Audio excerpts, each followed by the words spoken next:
Hello बच्चों, एक बार फिर से स्वागत है राजकिरण वर्मा के यूट्यूब चैनल मिशन हिंदी में। उम्मीद करती हूँ आप लोग ठीक होंगे, स्वस्थ होंगे। तो चलिए बढ़ते हैं अपने टॉपिक की तरफ। आज का हमारा टॉपिक है वाक्य। आज हम आप लोगों को वाक्य के बारे में जानकारी देंगे, ठीक है।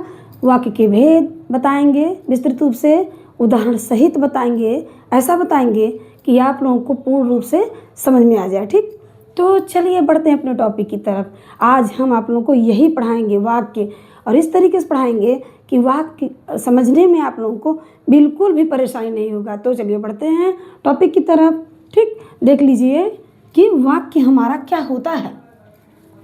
हमने लिख करके बताया है विस्तृत रूप से कि आप लोगों को हर तरह से समझ में आ जाए, ठीक। देख लीजिए, शब्दों के सार्थक समूह को क्या कहते हैं? वाक्य कहते हैं। शब्दों के सार्थक समूह को क्या कहते हैं? वाक्य कहते हैं। देख लीजिए, इसमें दो या दो से अधिक सार्थक वर्ण होते हैं।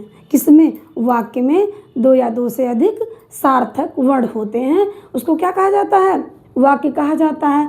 शब्दों के सार्थक समूह को क्या कहते हैं? वाक्य कहते हैं।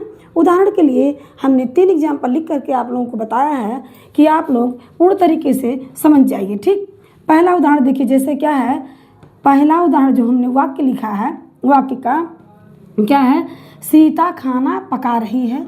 देखिए, एक वाक्य ये बन गया हमारा। दूसरा क्या है कि राम किताब पढ़ रहा है, ये दूसरा वाक्य है। तीसरा है वह खाना खा रहा है। ये तीनों हमारे वाक्य हो गए, ठीक है। देख लीजिए, सीता खाना पका रही है, राम किताब पढ़ रहा है, वह खाना खा रहा है, सीता स्कूल जा रही है, रीमा गाना गा रही है, ठीक है। तो ये सब क्या है? हमारा वाक्य है। अब देख लीजिए, वाक्य को इंग्लिश में क्या कहते हैं? सेंटेंस कहते हैं, ठीक है। और इसमें देख लीजिए, शब्दों के सार्थक समूह से क्या बना है हमारा? देख लीजिए, सभी शब्द हैं और सभी के सार्थक समूह से जो बना वो क्या हो गया? हमारा वाक्य हो गया। वाक्य के हमने उदाहरण आप लोगों को लिख करके बताया है। 3 उदाहरण यहाँ पर हमारे हैं, ठीक।